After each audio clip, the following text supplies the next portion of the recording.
یہ غیر معمولی بات ہے۔ اب یہ جو آپٹکس ہیں یہ بہت کچھ ہمیں بتاتے ہیں، کیونکہ ہم جس خطے میں واقع ہیں اور جب چین اور امریکہ کے درمیان ایک نئی سرد جنگ جاری ہے، اور اس میں یقینی طور پر امریکہ چاہتا ہے کہ جو بھی چین کی ایک ایفرٹ ہے دنیا کی نمبر ون طاقت بننا، اس میں رکاوٹ بنا جائے، اور اس میں رکاوٹ کیسے بنا جائے کہ جو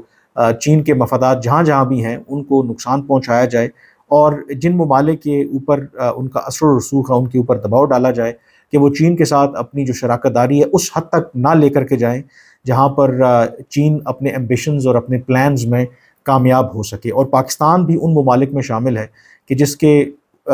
کا ایک یونیک آئی تھنک پرسپیکٹو ہے۔ ہم امریکہ کے اتحادی رہے بیشتر، جو پاکستان جب آزاد ہوا، سیٹو سینٹو افغان جنگیں جو 2 مرتبہ ہوئیں کمیونزم کے خلاف کولڈ وار کے ٹائم پر، اور پاکستان کے بارے میں عام طور پر یہ ایک اصطلاح استعمال کی جاتی تھی کہ امریکہ کی جب بات کرتے تھے کہ Pakistan is one of the most allied ایلائی of the U S, یعنی کہ جو امریکہ کے جو اتحادی ہیں ان میں سے بھی جو سب سے زیادہ قریب اتحادی ہے اور یہ رہا ہے وہ پاکستان تھا۔ لیکن کیونکہ جو جیو اسٹریٹجک انوائرمنٹ تبدیل ہوا، خاص کر کے کولڈ وار کا خاتمہ، اور پھر اس کے بعد 2021 میں امریکی افواج کا انخلاء، چین کی رائز، رشیا کا ریوائول، یہ وہ تمام فیکٹرز ہیں کہ اس میں پھر پاکستان کی وہ امپورٹنس جو ماضی میں امریکہ کی نظر میں تھی وہ ختم ہوتی جا رہی ہے، اور اس کے مقابلے میں جو بھارت ہے وہ اب امریکہ کا ایک اہم اتحادی بن کر ابھرا ہے، وہ ان کا ایک اسٹریٹجک پارٹنر ہے، کیونکہ امریکہ کا اب جو اصل ہدف ہے وہ آف کورس چین ہے، چین کو کس طریقے سے روکنا ہے، اور چین اور پاکستان کے بہت دیرینہ اور قریبی تعلقات ہیں، اور امریکہ جانتا ہے کہ پاکستان چین کے خلاف اس طریقے سے مدد نہیں کرے گا جو ماضی میں انہوں نے کمیونزم کے خلاف یا جب کولڈ وار تھی یا افغانستان کے اندر جو جنگیں تھیں مدد کی تھی۔ تو اس میں پھر جو چین کو روکنے کے لیے نیچرل جو الائنس ہے ان کا وہ بھارت کے ساتھ بن رہا ہے، اور بھارت کے ساتھ الائنس بننے کا مطلب یہ ہے کہ بھارت کو اگر آپ دیکھیں کہ جب سے ان کی آپس میں پارٹنرشپ بڑھی ہے امریکہ اور بھارت کی، تو ہر طرح کی جو سپورٹ پرووائڈ کی ہے امریکہ نے اور ان کے اتحادیوں نے، جو دفاعی اعتبار سے ان کو جو لیٹسٹ اکوپمنٹ پرووائڈ کیا ہے۔ اب پاکستان کے لیے جو سب سے بڑا کنسرن ہے کہ بھارت کے ساتھ آپ کے تعلقات ویسے ہی خراب تھے، اور اس کے بعد جب امریکہ اور پاکستان کے تعلقات، اوبیسلی امریکہ کو پاکستان کی ضرورت تھی، تو اس نے ہمیشہ ایک بیلنس رکھنے کی کوشش کی، یعنی کہ بھارت کے ساتھ جب بھی تعلقات رکھے تو not at the cost of Pakistan. لیکن اب کیونکہ امریکہ کا جو الٹیمیٹ آبجیکٹو ہے وہ چین کو روکنا ہے، تو اس کے لیے اس کو پرواہ نہیں ہے پاکستان کی، جتنا بھی اسلحہ اگر وہ بھارت کو فراہم کر رہا ہے اس کو ایک بڑی طاقت کے طور پر اس ریجن کے اندر دیکھ رہا ہے۔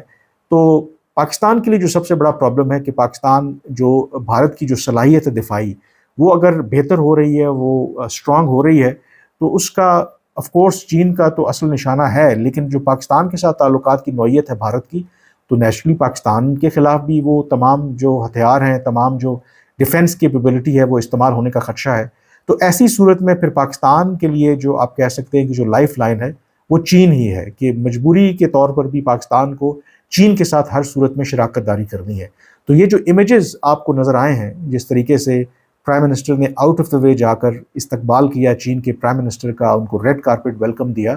اس میں کلیئرلی ایک میسج ہے کہ یس کہ پاکستان کو اس وقت آئی ایم ایف کی ضرورت ہے، آئی ایم ایف کا پروگرام بھی ہم نے سائن کیا ہے، امریکہ کے ساتھ بھی اچھے تعلقات ہمیں چاہیے، یورپین یونین کے ساتھ بھی ہم نے تعلقات کو نہیں بگاڑنا، لیکن الٹیمیٹلی اگر پاکستان کو چوز کرنا پڑا ان تمام ممالک میں سے اور ایک طرف چائنا ہو، تو پاکستان کے پاس کوئی آپشن نہیں ہے سوائے اس کے کہ پاکستان چین کو چوز کرے۔ اور یہ جو مناظر ہیں یہ کلیئرلی اس بات کو ریفلیکٹ کرتے ہیں۔ چین کی طرف سے بھی دنیا کو بڑا پیغام واضح، خاص کر کے ان طاقتوں کو کہ جو چاہتی ہیں کہ وہ اپنا جو پاکستان کے اندر سرمایہ کاری ہے، جو سی پیک ہے، اس کو رول بیک کریں،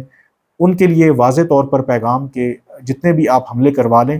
چین جو ہے، جو اس کا اپنا ایک منصوبہ ہے، ایک اپنا روڈ میپ ہے، اس سے وہ پیچھے نہیں ہٹے گا۔ پاکستان آ کر کے اس صورتحال میں انہوں نے واضح طور پر ان طاقتوں کو پیغام دیا۔ دوسری طرف پاکستان کی طرف سے جس طریقے کا ابھی تک کا ہم نے ویلکم دیا ہے چین کے پرائم منسٹر کو، اس سے بالکل واضح ہے کہ پاکستان کا ٹلٹ جو ہے وہ کس طرف ہے، اور پاکستان کے لیے چین کیوں امپورٹنٹ ہے۔ ہمیں تھوڑا سا ایک تو معاشی اعتبار سے آف کورس جو سی پیک کی تو ہم بات کرتے ہیں، پھر یہ ہمیں نہیں بھولنا چاہیے کہ اس وقت پاکستان کا کسی زمانے میں آف کورس جب ہم امریکہ کے اتحادی تھے تو جو دفاعی ساز و سامان تھا ہم امریکہ سے لیتے تھے. امریکہ نے آف کورس ہمارے دفاعی نظام کو مضبوط کرنے میں جو ان کے اپنے انٹرسٹ تھے اس کی وجہ سے کافی پاکستان کو مدد ملی. لیکن جب سے ان کے انٹرسٹ تبدیل ہوئے ہیں، امریکی افواج کا یہاں سے انخلا ہوا ہے،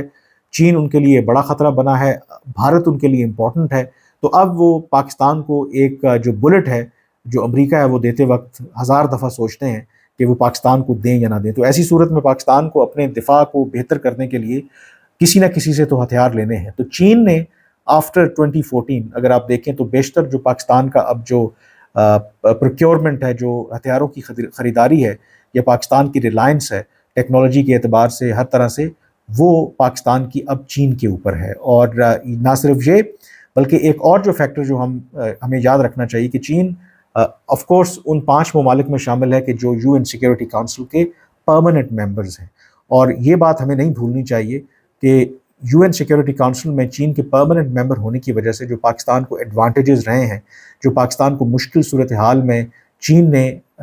ہر دفعہ بیل آؤٹ کیا ہے. آپ تصور کریں کہ جیسے آپ کو پتہ ہے کہ دنیا اور خاص کر کے امریکہ باقی طاقتیں وہ کہتی ہیں کہ جو موجودہ یو این سیکیورٹی کونسل ہے اس کی اصلاحات کی ضرورت ہے. اب جو ڈائنامکس ہیں، یعنی کہ دوسری جنگ عظیم کے بعد اور اب نئی طاقتیں بن کر سامنے آئی ہیں اور نئے جو ممبرز ہیں جو لیجٹمیٹ ان کے انٹرسٹ ہیں، جس میں بھارت جو ہے وہ سر فہرست ہے کہ اس کو بھی یو این سیکیورٹی کونسل کا ممبر بننا چاہیے. لیکن اس میں جو سب سے بڑی رکاوٹ ہے وہ چین ہے، اور چین پاکستان کی وجہ سے بھی یہ کرتا ہے کیونکہ پاکستان کو پتہ ہے کہ اگر چین یو این سیکیورٹی کونسل کا بھارت ممبر بن جاتا ہے اور اس کے پاس ویٹو پاور آ جاتی ہے تو آپ تصور کریں کہ پاکستان کے لیے پھر مسائل کتنے بڑھ جاتے ہیں. تو چین جو پاکستان کی نہ صرف معاشی اعتبار سے، دفاعی اعتبار سے، بلکہ انٹرنیشنلی جو آپ کو سپورٹ پرووائڈ کرتا ہے اس کو آپ تصور بھی نہیں کر سکتے. تو اس اعتبار سے یہ جو وزٹ ہے I think it is important. 11 سال کے بعد یہ وزٹ ہو رہا ہے. آخری مرتبہ جو چین کے پرائم منسٹر کا پھر 2015 میں پریزیڈنٹ شی آئے تھے، اس کے بعد یہ ان کا دورہ ہوا ہے. اس میں جو امپورٹنٹ فیکٹر ہے کہ آل از ناٹ ویل. ہم یہ جو آبویسلی جو آپٹکس ہوتی ہیں تمام چیزوں کو، ایک چیز یہ یاد رکھنا چاہیے کہ چین کے کنسرنز بھی ہیں. کنسرنز کیا ہیں؟ ایک تو سیکیورٹی کو لے کر کے آف کورس وہ اس طرح سے خوش نہیں ہے کہ ہم جو بھی وعدے اور جو بھی دعوے کرتے ہیں اس کے باوجود پھر دہشت گرد کامیاب ہو جاتے ہیں اپنے مقاصد میں. اس کے لیے آف کورس وہ چاہتے ہیں کہ پاکستان کوئی ایسا کام کرے کہ یہ واقعات دوبارہ نہ ہونے پانے. اور اس میں آف کورس ایک سیریس ڈسکشن اس دورے کے دوران ہوگی. شاید جوائنٹ سیکیورٹی کمپنی کی جو بات ہو رہی ہے، پاکستان اس کراچی کے واقعے سے پہلے اس کو ایکسیپٹ کرنے میں ریلکٹنٹ تھا کہ شاید، لیکن اس واقعے کے بعد پاکستان کے لیے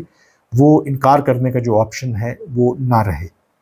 دوسرا جو چیز ہے، چین کا جو کام کرنے کا طریقہ ہے وہ بڑا مختلف ہے. چین بڑا خاموشی کے ساتھ جو بھی کام کرتا ہے اور کوئی ڈھنڈورا نہیں پیٹتا. جب سی پیک کا آغاز بھی ہوا تھا تو اس وقت بھی چین نے پاکستان سے یہی کہا تھا کہ آپ خاموشی کے ساتھ اس کے اوپر عمل درآمد کریں، وقت سے پہلے ڈھنڈورا نہ پیٹیں، کیونکہ وقت سے پہلے اگر آپ ڈھنڈورا پیٹیں گے تو پھر اننیسیسریلی آپ اپنے مخالفین کو دعوت دیں گے کہ وہ اس کی مخالفت کریں، اور پھر ویسا ہی ہوا. دوسرا جو چیز ہے پاکستان میں، اگر آپ دیکھیں کہ جو پہلا جو فیز تھا سی پیک کا، اس میں پاکستان میں توانائی کا بحران تھا اور پاکستان نے چین سے ریکویسٹ کی کہ آپ بجلی کے کارخانے آ کر کے لگائیں. اس موقع پر آ کر لگائیں جب پاکستان میں کوئی بھی دنیا کا سرمایہ کاری نہیں کرنا چاہتا تھا سیکیورٹی کی وجہ سے، اور چین نے وہ رسک لیا، پاکستان میں آ کر کے انہوں نے سرمایہ کاری کی، اور 3 to 5 ایئرس کے اندر بجلی کے کارخانے لگانے کے بعد پاکستان میں جو توانائی کا بحران ہے وہ حل ہو گیا. لیکن جو حالیہ مہینوں میں اور سالوں میں جو پرابلم ہمیں پیش آ رہا ہے کہ وہ بجلی کی جو قیمتیں ہیں وہ انسسٹینیبل ہیں. اور اس کے حوالے سے ہم نے دیکھا کہ پاکستان کے اندر جو بہت سے ایسے عناصر ہیں یا کچھ عناصر ہیں جنہوں نے سارا الزام لگا دیا چین کی جو پاور کمپنیز ہیں ان کے اوپر.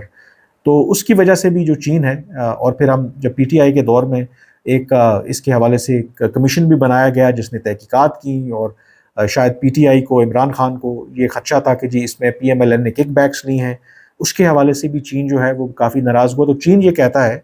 کہ ہم آپ کے جو کنسرنز ہیں وہ ایڈریس کرنے کے لیے تیار ہیں، لیکن یہ بات اچھی نہیں ہے آپ کی کہ آپ پبلکلی جو الزام ہے ہمارے اوپر عائد کر دیں کہ جو بھی آپ کے اپنے مسائل ہیں، تو اس سے بھی وہ ناراض ہوتے ہیں، اس کو بھی وہ اچھا نہیں سمجھتے. تو یہ بھی ہمیں بات یاد رکھنے کی ضرورت ہے